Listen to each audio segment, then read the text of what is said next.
Damjana, lep pozdrav. Jaz sem pred časom doma našel dve vaši starejši kaseti, ne? In sem jih poslušal in sem si mislil, pa zakaj za vraga ona ne poje več tega?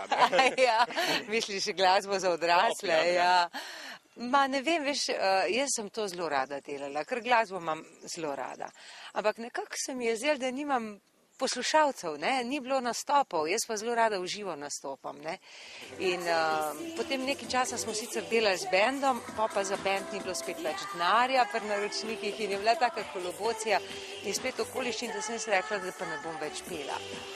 Ne bom več nič delala, ampak jasno, da se to glasbenik ne more reči, ne. Sem še vedno delala, občasno sem še kaj naredila, tudi za odrasle, ampak je potem prišla taka situacija, usodno naključje, v navednicah, da sem začela delati za otroke, no, in so se začeli pa te nastopi v živo veliko pojavljati in sem zaživela nekako, ne, zato sem potem se usmerila samo v to, ne. Zdaj pravijo, da so otroci najzahtevnejša publika, ampak gledam, celotna generacija je z vsemi štirimi sprejela tele bajske, ne, ki so za mene višek vahe, ne? Ja. To so res tako zahtevni. Ne. Pač včasih se naredi tudi kaj po liniji najmanjšega odpora, ne, na prvo žogo, ne veš, pravzaprav recepta pravega ni, ne. Ampak jaz mislim, da vseeno delo za otroke nekako ne bi imelo tudi tisto didaktično noto, da je en moment, preko katerega se otrok nečesa nauči, ne.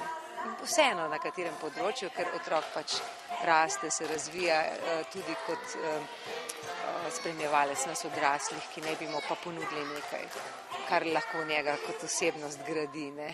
Ja, ne.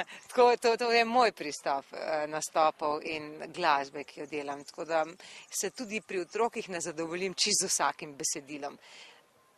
Nobenih tinki-vinkijev in Mislim, a veš kaj, sej v bistvu tinki-vinki in te lahke rime so za majhne otroke zelo primerne, ne. Samo zanimivo je pa, da potem starejši otroci gledajo mlajše in kako fajn je to, ne, če se malo afnamo, ne, in potem afnace pa itak fajn, ne. Tako da jaz mislim, da če smo čisto malo, kdaj pa kdaj neumni ali pa velikokrat ni nič narobe. Samo, da smo v okviru tega, kar smo, da smo to, kar smo, no. Poletje je čas, ko se malo bolj posvečamo svojemu prostemu času. Vem, da ste pred časom zelo z veseljem obdelovali svoj vrtiček nekje na obrobju Ljubljane ali nekaj takega. Zdaj pa ste pobegnili nekam proti smeri morja, ne? Kako je zdaj, kaj s tem? Ja, zdaj sem pa na Vipavskem. Reče se sicer Primorska, ampak morje niti slučajno vidim. Malo pa vsake toliko zadiši po njemu, ne, ko zapiha tisti jugo. Pa malo bolj milo podnebje, tako da jaz in moje veselje do vrtičkarstva kar uživava, no. Tako da jaz imam zdaj malo večji vrt, ko je bil tisti na obrobju Ljubljane. Ja, kar uspeva. Pravijo, po moje je to začetniška sreča. Počasi sem se pa že tudi kaj naučila, ne.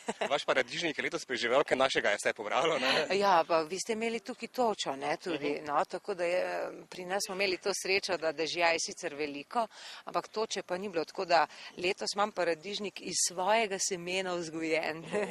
Tako da je čisto od začetka zrastel pri meni. Zdaj, če se malo še z vrta vrnemo na Lent oziroma v park, kaj bomo pa danes slišali? Danes bomo pa imeli en tak žur za otroke, ki bodo prišli zdaj iz parka po dolgem času, je spet sonček, in bomo plesali, se zabavali, kaj pogovarjali, otroci so zelo bistri in tako fino odgovarjajo na kakšna taka odrasla vprašanja. Tako da tudi te njihove odgovore rada vključim v svoj del nastopa in se pustim inspirirati, pa potem glede na to ustavim kakšno pesmico iz mojih preteklih predstav ali pa pesmic kar tako, ki so nastale ob sodelovanju z otroki, ne. Tako da bomo vključila vse predstave, ki smo do zdaj jih uprizorili na Lentu, vse pesmice bodo tukaj na sporedu. Super, se že veselimo. In zdaj se vem, kam bomo hodili po paradižnik. Ja, ne, prehitro ne smemo govoriti, ker zdaj je pa preveč vlage, ne, in zdaj me plesen skrbi, ne, ker nastane taka na teh, kaj so že, kapusnice, ne, nastaja plesen, ne, če je preveč vlage, tako da ni treba glih toče. Upajmo, da bo vse nastop uspel. Hvala lepa. Ja, hvala, enako.